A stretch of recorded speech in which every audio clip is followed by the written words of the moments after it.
This show is part of the RetroZap.com podcast network.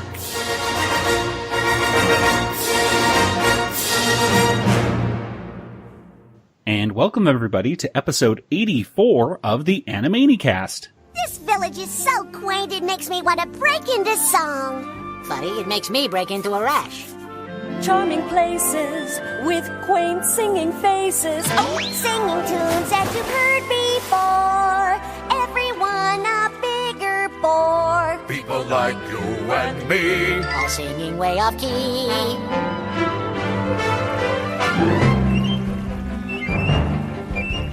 Look at me, I'm in a musical.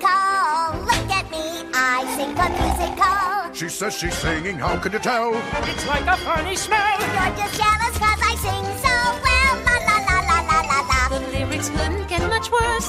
Hello, nurse. This endless song makes me want to curse out. Now you move to the next verse. Have some pie. I'll try it. Why, oh why, can't she just be quiet? La la la la la la la la. She's causing such a din. I can't tell what key she's in. But she really is a funny girl, a cutie but a funny girl. She really sings a lot. La la. Let's start. Now get on with the plot.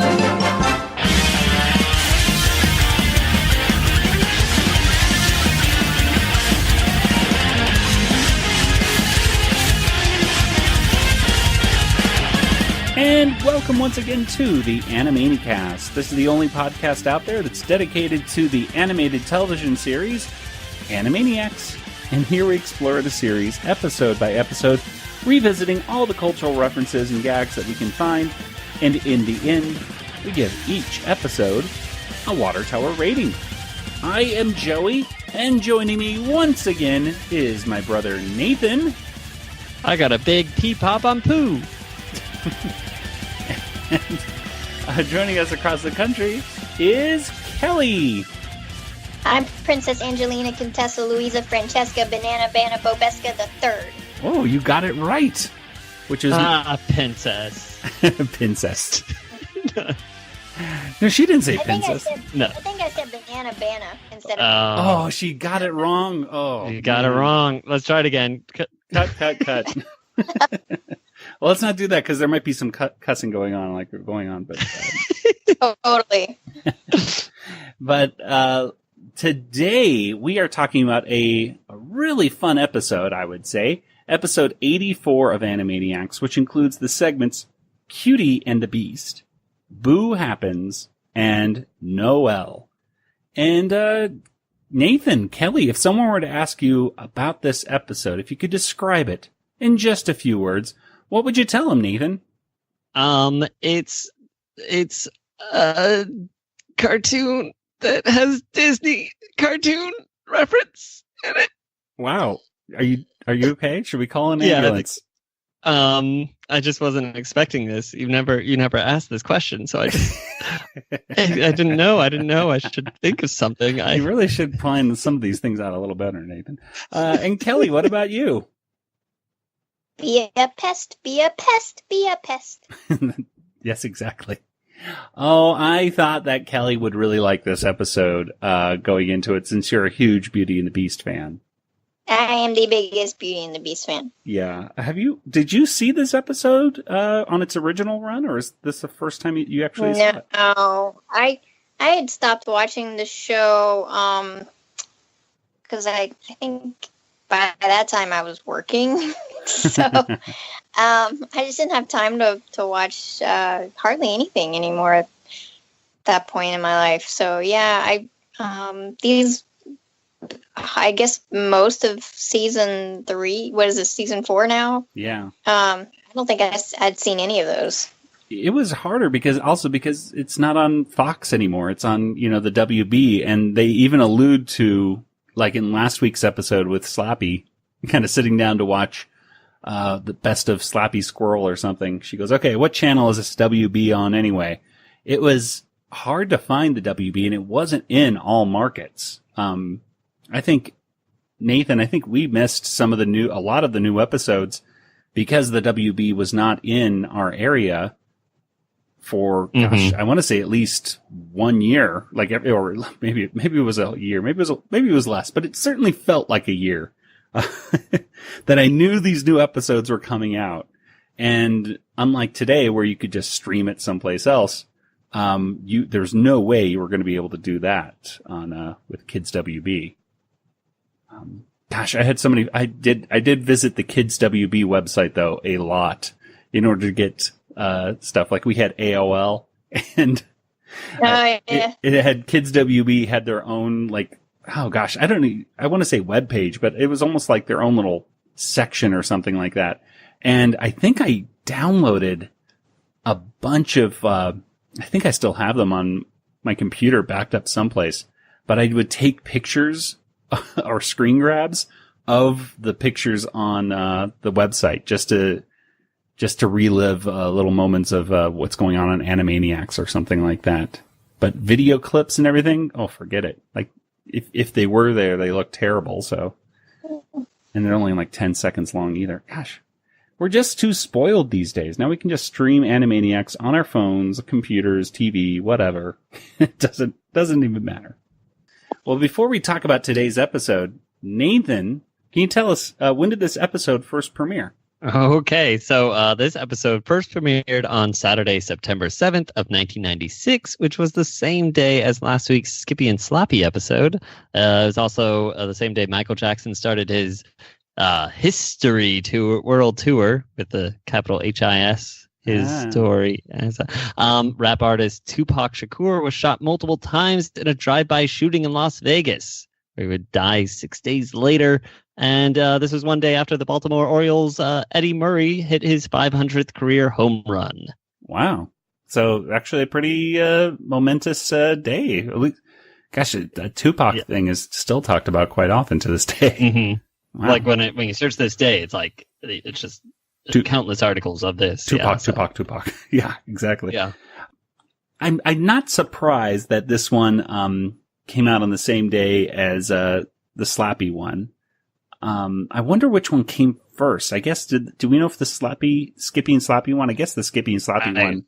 Yeah, I would assume that one came first. I didn't find anything saying one way or the other, though. But because the that last one was just so different and so serious, and I almost feel like you have to watch these two back to back to really get an idea of what Animaniacs is, because it's not represented in, I think, One Flew Over the Cuckoo Clock. I'm glad that they would put these two episodes together. Mm-hmm. Just for the audience, especially for a season premiere. It's very confusing. Well, okay, let's go ahead and get to our discussion, and let's start off with Cutie and the Beast.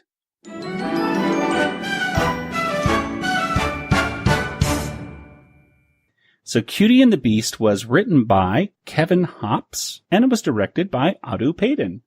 And Kelly, as our resident Beauty and the Beast fan, you have to tell us what happens here in Cutie and the Beast. Okay. Well, first I'll point out that the title of the episode, the font and everything, at least in the word cutie, looks really similar to the font on the Beauty and the Beast movie. Or at least I like the whole movie that I had when I bought it as soon as it came out on video. Because I mean, there's lots of different posters and stuff, but it starts off with the parody of the prologue of Beauty and the Beast, and sort of that once upon a time a young prince lived in a shining tower. I mean, that's from the original Beauty and the Beast, but sort of takes that same idea and has the prince turn into the beast, and you see the shadowy castle, and it looks sort of dark and foreboding, and you don't really see the beast, you just kind of see the swirl of a cloak. Then it cuts to a village, and you see, the street in a village, and you see the Warner Brothers and Dot, and they're running up the hill and introducing themselves, and Dot keeps trying to say her full name and keeps flubbing it. which is so unusual because she never does. She always says it perfectly. And so the voice director keeps having them redo it, and they do take after take after take. And then she finally gets it, says it very, very slowly and carefully. And then they launch into song, which is a parody of Belle, which is the opening song in Beauty and the Beast. And you have the villagers singing along. And then they go to the forest and find the castle. And the beast shows up and says that they're trespassing, and they decide to be annoying. And that's when they sing Be a Pest, which is sort of like Be Our Guest. And it's a cute little song. And Dot is the one that's actually chasing the beast. She thinks he's a cutie. Well, she thinks he's the cutie. And he keeps avoiding her, and her brothers are calling her stalker and stuff. And finally she kisses him. And, well, first before that, we see that he's actually the Tasmanian devil. So very familiar looking beast. And she kisses him, and he becomes a prince. And these women magically appear and swooning over him and say that he's a cutie. And Dot says, well, I'm the only cutie around here. And so then she kisses him again, and he turns back into a beast. And yeah, I guess they just leave him right there in the castle like that. The end. Wow. It's such a funny parody of it. Now, Kelly, before we get into our favorite moments and everything, what other, I mean, I know you talked about the title font. There were a few other shots that I guess were reminiscent, right, of Beauty and the Beast that were just... Yeah, I most noticed it in the prologue part. Yeah. With the castle, and, you know, he was kind of up in the tower, and of course there's the flower, instead of a rose, it looked like a daisy. Yeah. I think, under the globe. And, but yeah, the establishing shots right at the beginning were very reminiscent of the opening prologue. Right. I love the scratching of the painting and then doing tic-tac-toe on it. I meant to mention that when I was watching that. I was like, I need to mention that when I'm talking about this later, because that was so clever. Yeah. But that was also another, like, right there, that it was almost identical. Oh, yeah. I mean, I'm sure you'd find differences if you put them up side by side, but it definitely is that same feel and look as when the prince scratches the painting in the opening of the movie. They did a good job of really summarizing up the plot of at least the beginning of Beauty and the Beast, especially with the whole mistakes that were happening. Like they did retakes of Dot's line. It felt like for 2 minutes of just kind of like, you want to try this again, or cut, and all those outtakes, which was really cool to see, because not only are we getting this musical parody, but we're also seeing them breaking the fourth wall in a different way that we've seen them do before. And now, the stars of our show, the Warners. I'm Yakko. I'm Wacko. And I'm Princess Angelina Contessa Louisa Francesca Banana Folana. Ladies and gentlemen, Miss Banana Folana. Banana Folana. Thanks for your support, Mr. Pea Pop into the mic. Oh, poo. I never pop my peas. Wacko, we got a big pea pop on poo. Can we have that again? Do you think that the outtakes were in any way maybe fashioned after real life recording? I would bet so. I mean, especially with Tress MacNeille line of the Princess Angelina Contessa, I would think that would be a hard line to say clearly each time. And of course, I love how she makes fun of Yakko with Mr. United States, Canada, Mexico, Panama, because he gets everything right the first take, I love it. Yeah, you try saying it sometime. Princess Angelina Contessa Louisa Francesca Banana Fana Bobeska the Third. Oh, thank you, Mr. United States, Canada, Mexico, Panama. Big whoop. And I should be noted that Andrea Romano, the actual voice director, is saying cut in the background, which I thought was a cool, again, we're breaking the fourth wall, so we might as well have her actually saying that. And with Wacko popping his peas, it really, you could see, like, in my mind, I could just see Jess Harnell just really getting up to that microphone and doing the popping of the peas into the microphone. So that was really cool. One other shot, and I wasn't sure if this was in Beauty and the Beast 2, Kelly, or if it was just a cool shot, but when they first get to the castle and they look up and they see the shadowy figure of the Beast, does that ever happen in Beauty and the Beast, or is that just a cool, thing? Because to me, I don't know. Well, Belle and her father both approached the castle at different times. Right. But I don't think, when Maurice gets to the castle, I don't think there's any indication of the Beast before he finally, shows up. Yes. Okay. And, terrifies him. And then, same with Belle, because I think when she, they open the doors and it's kind of empty and it's still kind of scary and foreboding, but I don't remember him being up in the tower or anything, right. From a distance. Mm-hmm. From a distance. Okay. Nathan, what were some moments in this first cartoon that you liked? I really liked when Dot was cussing, and that's right. That was my favorite one. We got her cussing for the very first time. Any time a character on this show, they start censoring out the language. And now, the stars of our show, the Warners. I'm still Yakko. I'm still Wacko. And I'm Princess Angelina Contessa Louisa Francesca Banana Fanafofu.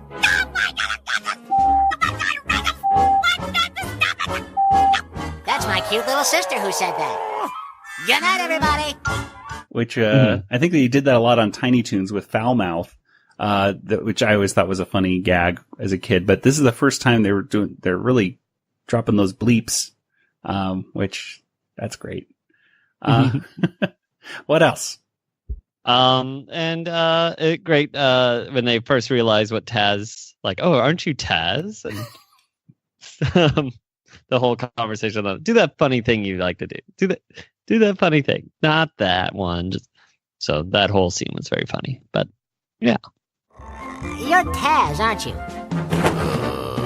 Me no Taz. Could you do that funny thing that you do? No, that's not it. No, that's not it either. The funny thing. Can we finish this cartoon? All right. Yeah, Taz was a little bigger in this one, don't you think? Than he usually is. It's like Taz on steroids, but whatever. He had to be bigger. He had to be the size of the Beast, from the actual Beauty. Yeah. It's weird that Dot instantly falls in love with him, though. Just it's very different from the Beauty and the Beast original tale. It's so funny that we're reviewing this episode this week because on Saturday I'm going to a convention here in Atlanta and Paige O'Hara is going to be there. Oh, cool. So the voice of Belle herself. Yes. And a friend of mine got her autograph at another convention a couple years ago, but this will be the first time I get to meet Belle. And I'm super excited because I always chase down the costumed Belles at Disney World. Uh-huh. And my friends make fun of me because they're like, "Where'd Kelly go?" And they go, "Belle." Oh, okay. Oh, yeah. Well, Kelly, you've had some really good convention stuff going on recently. We didn't talk about it, but you met the cast of E.T. and everything, right? I did. I met Henry Thomas and Dee Wallace and C. Thomas Howell and I can't remember his name, but the older brother from E.T. I'm blanking on the name, but yeah, that was super exciting. Yeah, I saw those pictures and I was like, wow, and they look really good too, which is I'm good for them. That it's this many years later. And a lot of people don't know this because when I met Henry Thomas, I was like, I am so surprised you don't have any photos from Suicide Kings. And he's like, well, most people like E.T. and stuff, and sometimes I do Legends of the Fall, But I was like, I love Suicide Kings because that was a movie that came out, and Henry Thomas was in it with Sean Patrick Flannery. That's right. And Christopher Walken. If Yes. I'm not mistaken. I've only seen that movie it's been like 10 years since I've seen Suicide Kings. I watched it like last month. I need to watch it again. It's on DVD. I have it over there. I should watch it again. It's a funny movie. It's a good movie. Oh, okay. Well, anyway. So Kelly's off to go do her convention stuff again. You're too spoiled when it comes to that. Anyway. Well, I mean, I'm not doing these. I haven't done these as Presto. I'm just going and, as a normal paying fan. Yep. You're still spoiled. Well, we don't get those. We don't get these little things in Arizona. I'm just. Well, then come to Atlanta. I should. Come okay. hang out with me. All right. Okay. I'm going to hang on. You should come to Dragon Con. Yeah, I gotta go to Dragon Con. I gotta drag myself to Dragon Con. Anything else we want to talk about here in Beauty and the Beast? Pinky and the Brain are in it. That's true. In their costumes from Spellbound too. They make a quick little cameo. Yeah. Which I always like it when they show characters dressed up in costumes from other cartoons and stuff, because it makes me think that they're happening at the same time. I like it. Mm-hmm. I like it when, ever since I saw Back to the Future 2, I think I was like, I like it when things happen at the same time. And it's called a paraquill. Ooh, I had no idea. Ooh, that's a word. I didn't even know that, and I'm an English major. Nathan, did you just make up a word? No, I heard it. I've heard it before. Well, if it's a new word, we have to copyright it because otherwise I'll take your word for it. Paraquill. I heard it on the news. Ooh, fake news. It was one of the Bourne Identity movies, the one that didn't have Jason Bourne in it. Gotcha. It was a paraquill because it's like, is this a sequel or a prequel? So, no, paraquill. It's a paraquill. That's all. And it's great that they're in it, so that way the theme song made sense with them saying "Pinky and the Brainy." That's true. And showing them in the theme song again. Yeah, we had that extended theme song once again, which I think it was just in this case, it was just to pad out a little bit because we only had, 3 segments and, no good idea, bad ideas or anything like that. So we had to fill it with something real quick. That extra 30 seconds. Exactly. So put that in there. Yeah, it had a really, and the songs in it were so good, when it comes to Be a Pest, listening to it the second time today, I just like how it starts off with She's a Pest and Dot, of course, chasing Taz around and he's kissing his lump on his head, which is just kind of gross but funny at the same time. If she keeps on being pushy, she'll be thrown out on her tushy. All she needs is his affection. What he needs is police protection. For a beast, he is the very, very best. But she's a pest, she's a pest, she's a pest. The whole thing of Yakko and Wacko then kind of sticking up for her, because they're like, well, she's a pest, but now you were rude to her, so now we have to be a pest to you. While she may have been forward, acting out of her gourd, we simply must insist you did more than just resist. You threw her out. What a louse. To say the least, you were a beast. How you acted was a crime. Now I'm afraid it's payback time. We will slide. We will hide. We'll do things you can't abide. And we'll do all kinds of tricks just for kicks. Your troubles we're enjoying. And we're so annoying. We are pests. We are pests. We are pests. And then the third verse or whatever, taking a turn to kids, this is what you should do. If, if you go to a party or something like that and the host is being a jerk. As you can surely tell, it's a job that we do well. So should you be at someone's house when they're acting like a louse? Be like us, make a fuss, and be a pest, be a pest, be a pest. Grab your host, give a squeeze, maybe somewhere around the knees. You're his guest, cheer him up. No, please don't interrupt. Tweak a nose, pull some ears, swing him from the chandeliers. Watch him go to and fro. I see now you're a pro. Yes, you deserve a great big hand, because now you know you can be a pest, be a pest, be a pest.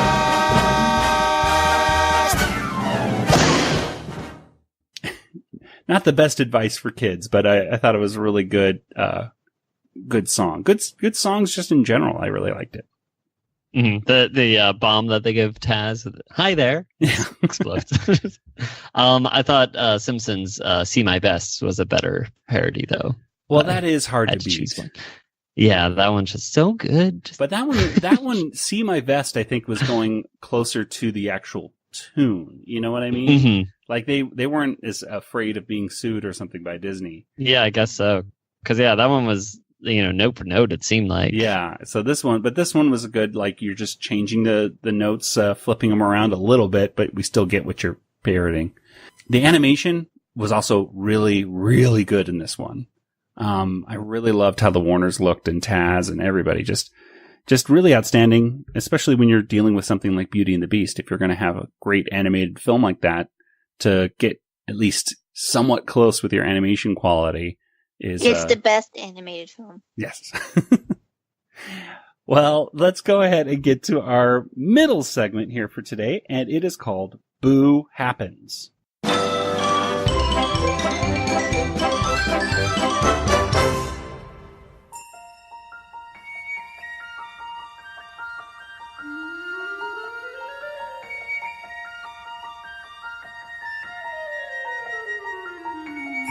This is Forrest Boo, and he has had an extraordinary life. Life is like a box of birdseed. Sometimes it gets stuck in your craw. And Boo Happens was written by Rafael Rosado and Otto Payton, and it was directed by Otto Payton. Nathan, tell us what happens here in Boo Happens. Well, we find out all the amazing things that Chicken Boo has done. Like he's sat by a bus stop once. That's amazing. Yeah, this is amazing. He was in. He got to meet the president 3 times, not the same one, but 3 different presidents. Ooh. Yeah. He was in the Vietnam War, I believe. He got to talk about the Vietnam War. I think that's all. Did he do anything other things? Ping pong and... Oh, yeah, he was a ping pong champion. And there was one more, and football. He played football. Oh, yeah, he was national. Yeah, he was like MVP or something. So, yeah, great. He's a great guy. And then they all attack him when they find out he's a chicken. So, it's very sad, I guess. Now, I guess the big question I have is, why was this called Boo Happens? As in, I guess Pooh Happens is another way you could say it, right? But why would it be called Boo Happens and not Forrest Boo? Because this one, of course, is parodying Forrest Gump. I don't understand why they called it Boo Happens. Because Pooh is funnier. But it seems like it's like you could call any other one. I don't know. It just, I guess, Gump. Well, there's a line in Forrest Gump. They talk about Pooh Happens. Oh, that's true. I totally forgot about it. Because Forrest Gump created that saying. That's right. He ran. You know what, Nathan? I think that might be it. I think it's because he was running and he stepped in it. Obviously, it's it. Yeah. I'm going with it because that was a deep pull from Forrest Gump. I'm going for it. That one joke. Some of those people asked me if I could help them out. Hey, man! Hey, listen, I was wondering if you might help me, huh? Listen, I'm in the bumper sticker business, and I've been trying to think up a good slogan, and since you have been such a big inspiration to the people around here, I thought you might be able to help me jump into... Whoa, man! You just ran through a big pile of dogs! It happens. What? Sometimes. And some years later, I heard that fella did come up with a bumper sticker slogan, and he made a lot of money off of it. Oh, man. Well, let's talk about this quick. I mean, obviously, a parody of Forrest Gump. I really like this Chicken Boo one. Great animation again. Jeff Glenn Bennett, I believe, does the narration of this. Does a great Forrest Gump voice. Mm-hmm. What were some things that you really liked about this middle segment? Let's start with you, Nathan. He is not a cluck. got to meet the president again. Mr. President, he's a chicken. You know, clock. He is not a clock. Mr. President. Kelly, what about you? I liked at the very beginning the feather floating in the air, so I knew exactly what they were about to start parodying, and I just liked the look of Chicken Boo in the episode. I really, it made me really, when I was watching this, go, I want to watch Forrest Gump again. I really like that movie. For some reason, lately, I think when people talk about it, they talk about it being like, oh gosh, what was that movie? What was the point of that movie? I just always got out of that movie like the lesson of being a kind person and just a fun kind of film at the same time, just kind of retrospective. What's the point of any movie, really? It was entertaining. It entertained me.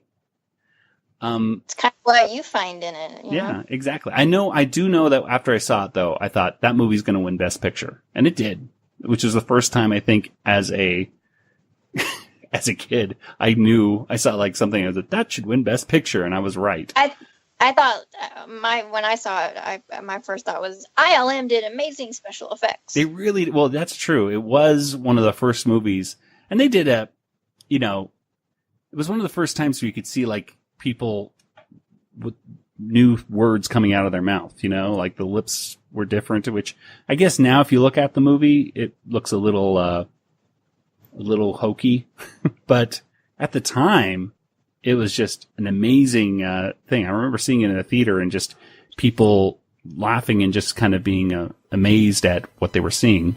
Well, I think it still works because, particularly when he meets the presidents and stuff, that's old footage, and how well did the lips actually sync up with the voices in newsreels and stuff back then anyways? I don't know. I mean, I wasn't alive back then. Well, yeah, but I don't know. I really liked, I still like Forrest Gump. I will still quote it from time to time. My wife, when she's annoyed, my wife was annoyed with me the other day, so she just kept saying, "Dear God, make me a bird so I can fly far, far away." I was like, oh. I always go, we're like peas and carrots. Well, I have seats taken. Taken. Yeah. Oh, yeah. I can't walk in. Being a school teacher, I can't walk into a school bus on a field trip without thinking of Forrest Gump. It's taken. Well, anyway, but this was a very good parody of it. And again, the animation looked really cool. Who would have thought that hippies could be so violent, though? Don't cross a hippie. At a peace rally. At a peace rally. He's, well, he's a chicken. I don't know. They thought he was a narc, a chicken narc. Maybe. I don't know. I guess. He's no hero. He's a chicken. That's it. Exactly. Tell it like it is, man.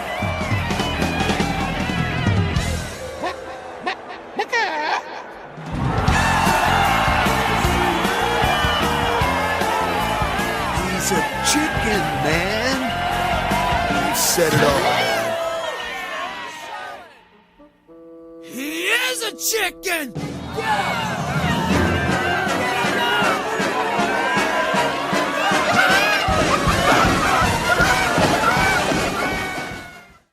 Stay tuned for these words from our lovely sponsor. Way to kiss up, Dot. According to legend, General Grievous was known to boast of the number of lightsabers he had acquired from the bodies of his slain Jedi enemies. Grievous was the first in a long tradition of collectors of rare items. A tradition that continues to this day on the Retro Zap podcast known as the Dork Lair. Dork Lair. Hey, Robert, why should people listen to another retro gaming podcast? You mean Rcast, David? We do have to keep this short, Yes, well, I guess we should start with the fact we celebrate old school video games. And we have awesome guests and game giveaways. Don't forget that. Plus our game show and your favorite segment, Random Select. Don't remind me. Are we done yet? Listen to Rcast, another retro gaming podcast, part of RetroZap.com. Finally, back to my beer. With the reboot coming up soon, there's a lot of Animaniacs merchandise that's starting to hit the shelves and the internet. But where's a great place to go that you can find a lot of it all in one place?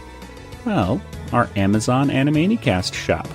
Just head over to amazon.animaniacast.com to see a wide assortment of different Animaniacs merchandise. A percentage of every purchase that you make at our Animaniacast shop goes right back to the Animaniacast podcast. Even if you don't find something at our Amazon shop, by simply going to the amazon.animaniacast.com portal and purchasing something on Amazon, anything at all, you'll also be helping out our show as well. So whether you're looking for Animaniacs merchandise or just anything at Amazon, go to amazon.animaniacast.com first, and you'll be helping out our show with each and every purchase you make. Thanks a lot. Let's go ahead and move on to our last segment, which is Noel.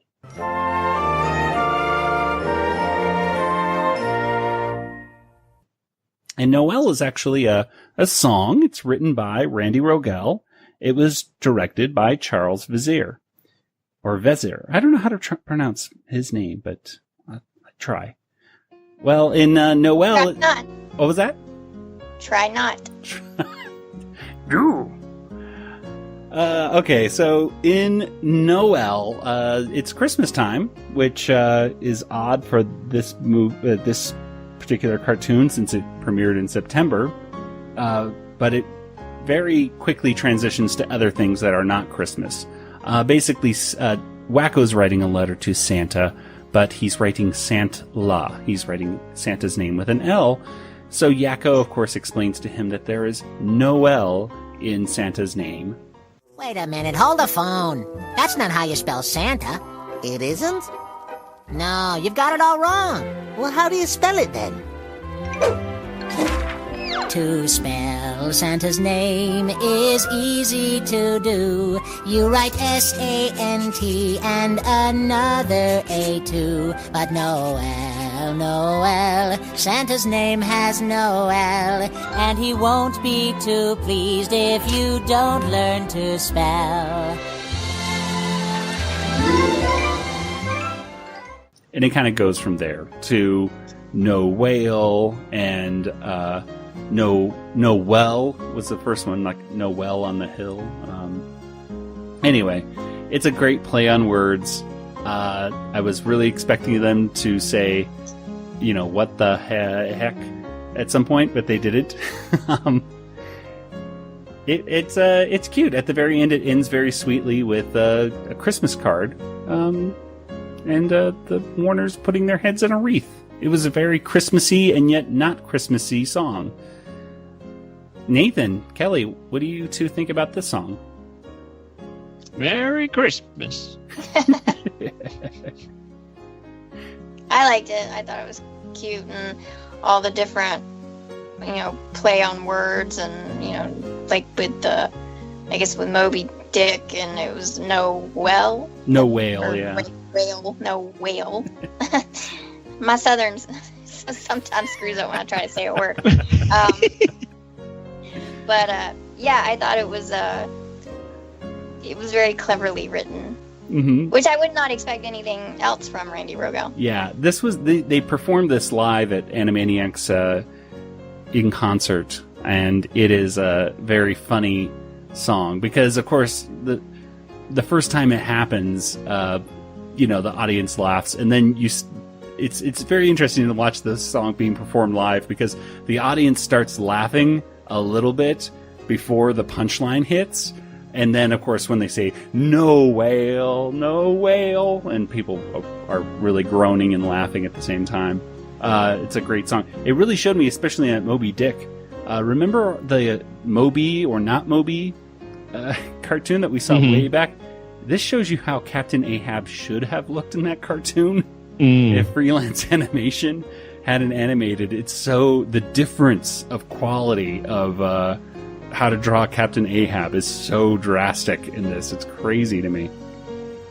Nathan, anything else you liked other than Merry Christmas?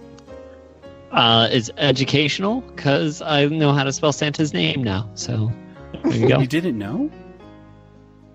Well, I knew that it was an L-A at the end, but you never know where. I was like, well, there's an L somewhere in it, but no, there's no L. And there you go. All right. Well, glad you learned something.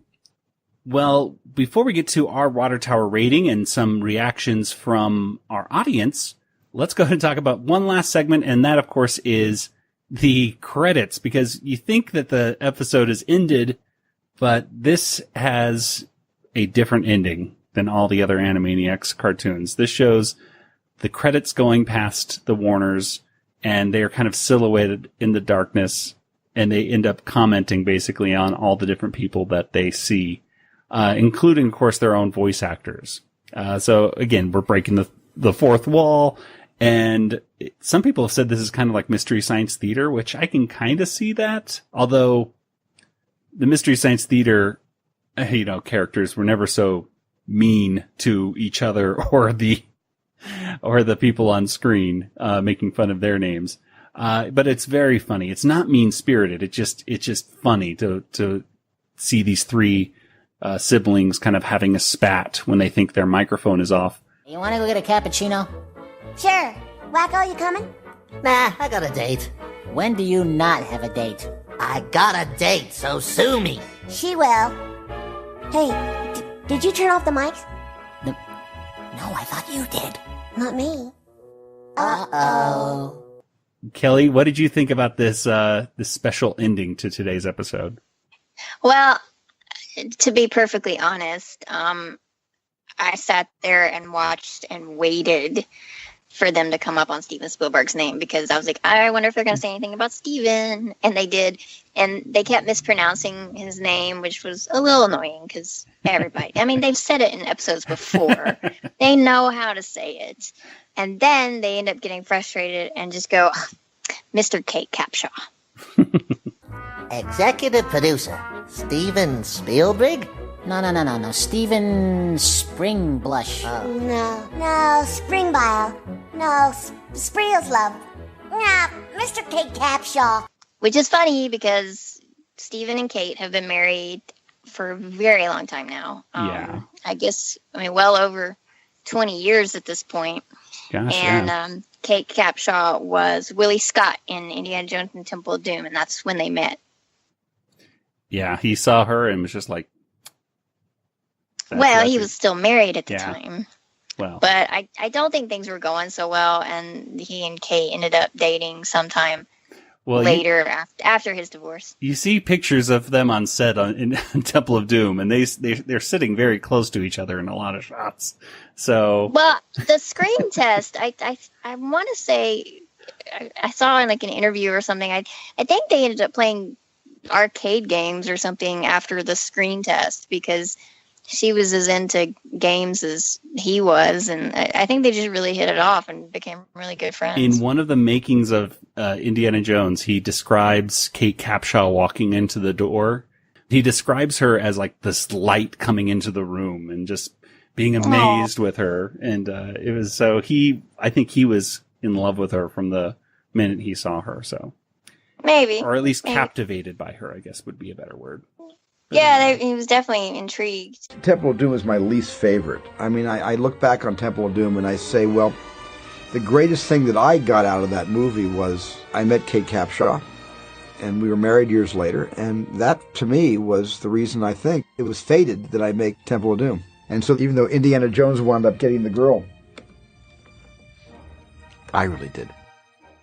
Sadly, people don't share that sentiment about her character in the movie. Yeah. Hey, Kate Capshaw went through a lot in that movie. All those bugs. I don't know many actresses that could put up with that. All those bugs on her. I always say, quite honestly, even to be in a Lucas, Spielberg, Harrison Ford movie, I don't think I would have put up with the bugs, and I know I wouldn't have put up with the snakes.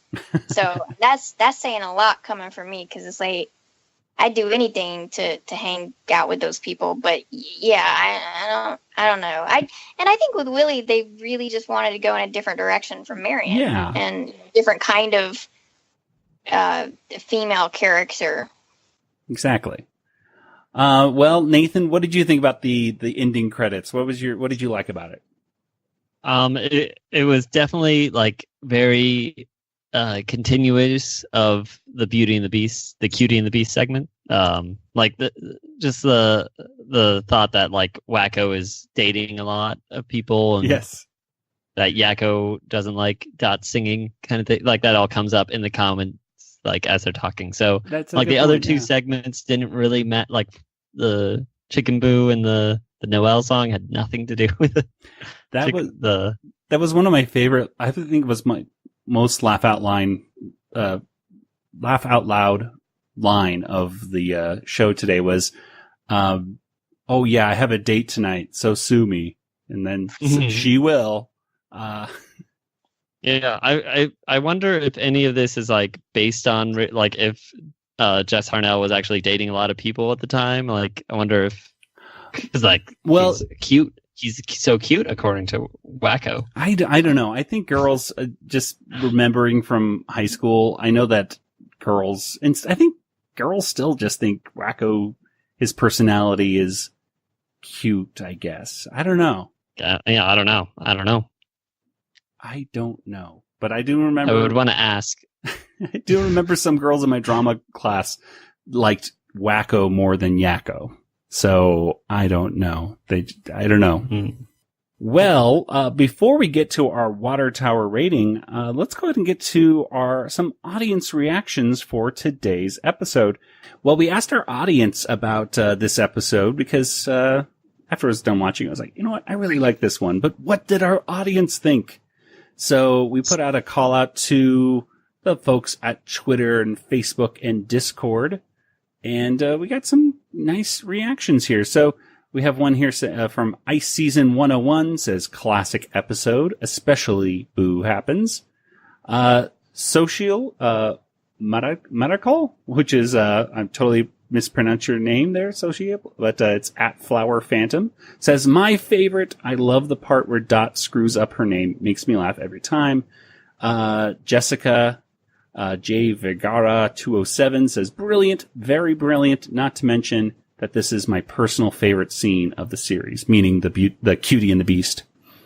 And, some other people are saying, that, it's great because they love Tasmania. That was, Tammy L. Beetlefish, at Beetlefish said that. And, and then Plucky Duck 3 said, one of my favorite episodes. Also, I think I need to start wearing a cape. I don't get what that means. Do you guys know what that means? I don't know. So, I don't know. Well, because the Beast was wearing a cape. I guess so. And also, Plucky Duck 3 changed his avatar recently to Plucky Duck with a cape on. So, I don't know what's going on with Plucky Duck 3, but Plucky Duck 3 is wearing a cape these days. So, let's go to, let's see what's going on in, Facebook land. Kelly, what did we see in Facebook? Okay, there was one comment from, I'm going to mutilate this name, because I don't know if it's Keisha or Keshia. Or Kashia? I guess so. I don't Sorry. know. I tried to look up to see how it's pronounced. The most important thing is that she's using a Disney Emoji Blitz emoji character for her face and well, and that's awesome because Emoji Blitz is the best game ever, and I'm totally not playing it while doing this podcast. But anyway, so apologies for the name. But she said, nice parody of the Disney film and the original story.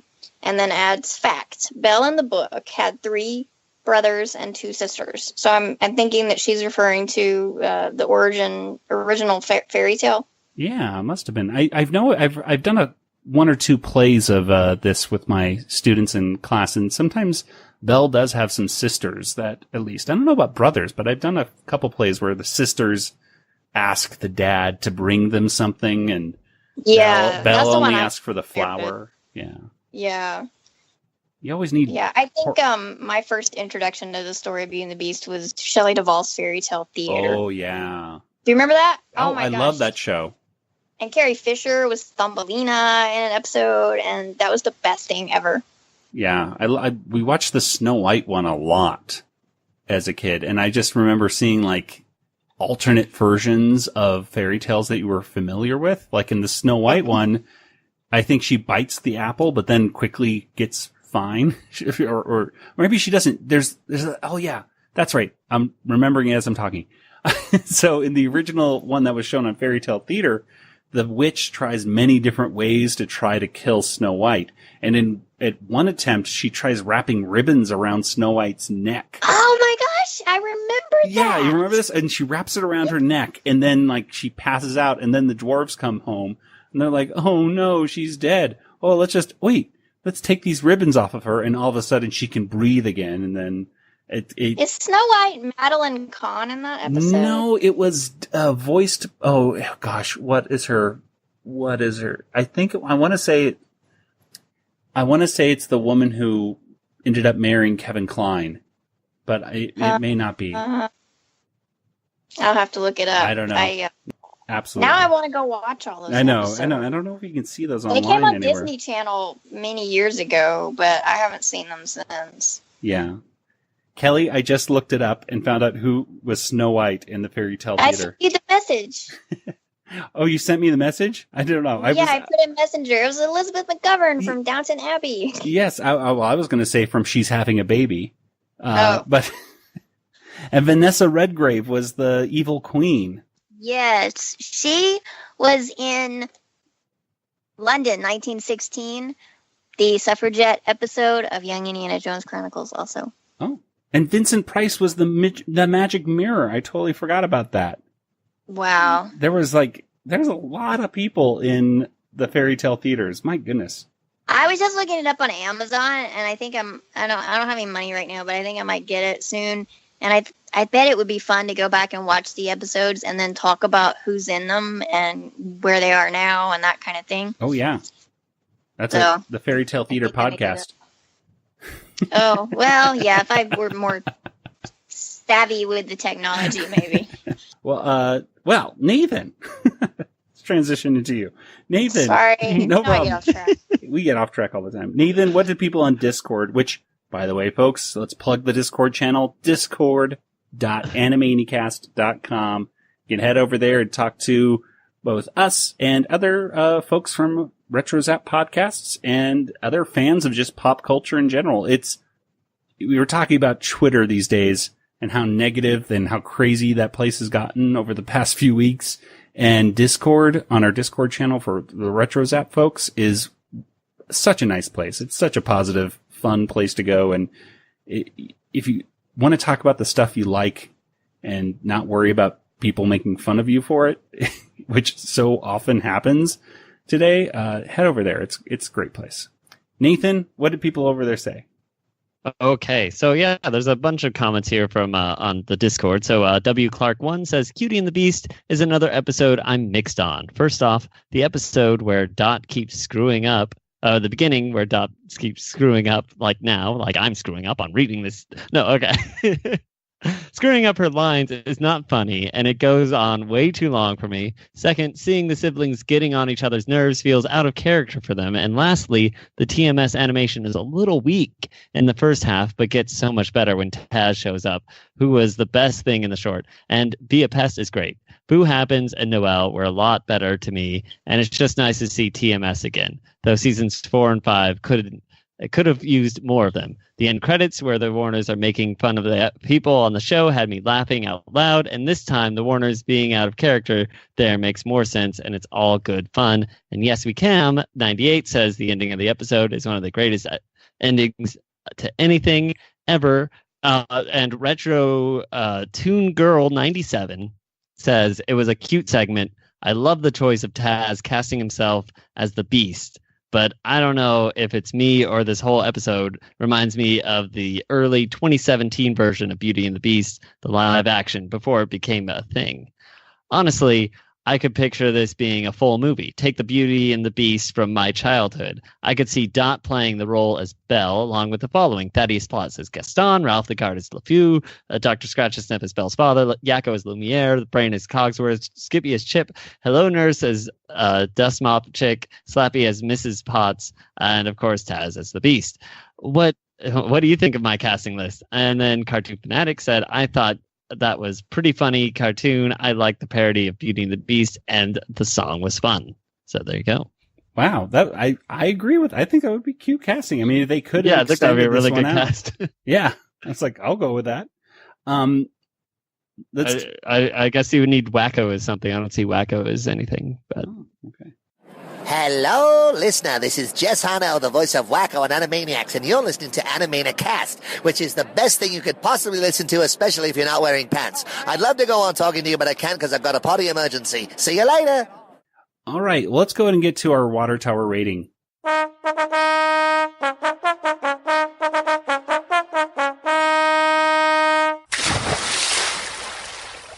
Out of 5 water towers, how many water towers would you give today's episode? Nathan, let's start with you. I'll give it a 4. Yeah, I'll just do a solid 4. There we go. All right. Why do you think a 4? Well, I liked the attempt at the Cutie and the Beast. I thought it was there was lots of funny parts and everything. I think some of the animation was a little weak, and I personally didn't really like the songs that much. I didn't think they weren't hummable. I did like the Noel song a lot, and of course the end credits were hilarious. So I was in between 4 and 4.5, but I'll go with 4. All right, Kelly, what about you? I'll also give it 4. I thought the segments were really good. And, of course, the Beast references and Spielberg references. And I liked the Noel song. And it was just a fun episode. All right. I will give it... I'm going to stick to my guns. I'm giving it a 5 out of 5 on this one. Just because I really... Even though, some of the songs are... not the best. Like the only one I didn't really like is the snails on your lawn line. Mm-hmm. The only reason I don't like that is because that's been in my head now for the past hour or so, and it's so short and just earwormy that I don't like that. But I actually really do like the animation throughout it. I just think it's I just like everything about this episode. I thought it was really great. So 5 out of 5 for me. Ooh. Well, let's go ahead before we wrap things up. Let's go ahead and get to our poll results from last week. And, great. Well, once again, I don't have the poll results right in front of me, so I have to call up the announcer.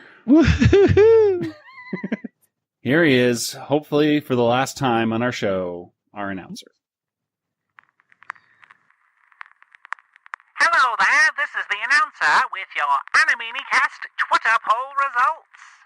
Listeners were asked, which of these slappy squirrel cartoons is your favorite? Hashtag Animaniacs, hashtag Animaniacast poll, hashtag round 5.